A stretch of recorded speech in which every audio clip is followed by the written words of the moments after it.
আসসালামু আলাইকুম। আমাদের গ্রামের বাড়ির পুকুরে কালকে রাতে মাছ ধরা হয়েছে। মাছটা যেহেতু রাতে ধরা হয়েছে এবং উনি সকালে আসলেন, তাই আমাদের ফ্রিজারে রাখা হয়েছিল মাছটা, বরফ জমে আছে। সকালবেলা তিনি মাছটা নিয়ে এসে বাসায় দিয়ে আবার বাইরে চলে গেছেন, দুপুরে এসে খাওয়া দাওয়া করবেন। তো মাছ আমি কাটতে পারি না, এটা অনেকে ন্যাকামো বলে, কিন্তু আমি সত্যি সত্যি মাছ কাটতে পারি না। মাছ কাটার অভ্যেসটা আমার নেই বললেই চলে। এজন্য সাধারণত পুকুরে মাছ ধরা হলে বাড়িতে অনেক মানুষ আছে, অনেক মানুষ বলতে আশপাশের মহিলারা আমার শ্বশুর বাড়িতে কাজকর্মে হেল্প করে প্রচুর। তো ওরা হচ্ছে মাছগুলো উৎসবের মতো করে বসে 4টা-5টা বটি নিয়ে সবাই বসে যায়, বসিয়ে মাছগুলো কেটে একেবারে প্যাকেট প্যাকেট করে ফ্রিজে রাখা হয়। ওর মধ্য থেকে তখন আমার জন্য নিয়ে আসা হয়, ওগুলো ফ্রিজে রেখে আমি খাই, রান্না করি সময় মতো। তো অথবা যদি কখনো বাজারে মাছ কেনা হয় তো কেটে নিয়ে আসা হয়।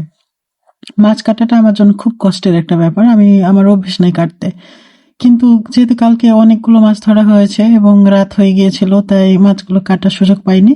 গোটা মাছটা নিয়ে চলে আসছেন। মাছটা অনেক বড়, মাথাটাই হচ্ছে 2 কেজি ওজনের। তো আজকে আমি শুধু মাথাটাই রান্না করব, শুধু মাথা, আর কিছু না। এজন্য অনেক কষ্ট করে মাছটা কাটলাম, কাটতে কাটতে একটু হাঁপিয়ে গেলাম। হাঁপিয়ে গিয়ে মাছটা বটিতে লাগিয়ে কিছুক্ষণ রেখে দিলাম। রাখার পরে এই যে মাথাটা কেটে নিলাম, কাটার পরে আমি বাকি মাছের বাকি অংশটা ফ্রিজে রেখে দিলাম। পরে একবার সময় করে বের করে কেটে নিব, অথবা কেটে নিব আর কি। তো এখন এই 2 কেজি ওজনের মাথাটা আমি আস্ত আস্ত রান্না করব। এজন্য প্রথমে লবণ হলুদ মাখিয়ে নিলাম। লবণ হলুদ মাখিয়ে নেওয়ার পরে তেলে ছেড়ে দিলাম। তেলে ছেড়ে এখন ভাজবো এটাকে ভালো করে, যেহেতু মাথাটা আস্ত রান্না করব, ভাজাটা ভালো হতে হবে, না হয় ভেতর কাঁচা হয়ে থেকে যাবে। তো এত বড় মাছের মাথা, প্রায় 2 কেজি ওজন, শুধুমাত্র মাথাটারই। আমি এটা উল্টাতে পারছিলাম না, উল্টাতে ভীষণ কষ্ট হচ্ছিল। তো হাজবেন্ডের ততক্ষণে উনি কাজ সেরে চলে আসছেন, ওনার হেল্প নিলাম, আমাকে একটু হেল্প করেন। তো উনি বললেন যে আমাকে তুমি এগুলো কি করাচ্ছ বলো তো। আমি বললাম যে হাজবেন্ড ওয়াইফ একজন আরেকজনকে হেল্প করলে সংসারটা অনেক সুখের হয়। আমার ইমোশনাল কথা শুনে উনি ইমোশনাল হয়ে গেলেন এবং আমাকে হেল্প করলেন। তো অনেক কষ্টে অনেক যুদ্ধ করে শেষে মাথাটা ভাজা হলো।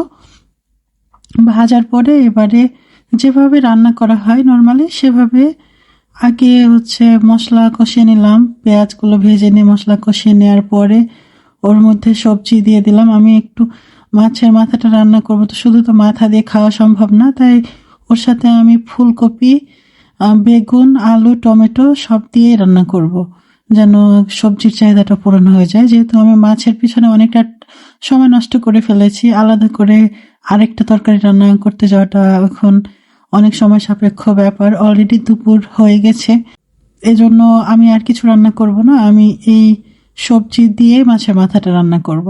তো ওইভাবে দেখুন রান্না করে ফেললাম। রান্না করার পরে এখন খেতে বসেছি। একটা মাছের মাথা দিয়ে দুজনের খাওয়া হয়ে যাবে ইনশাল্লাহ। সবাই আমাদের জন্য দোয়া করবেন। Bye bye.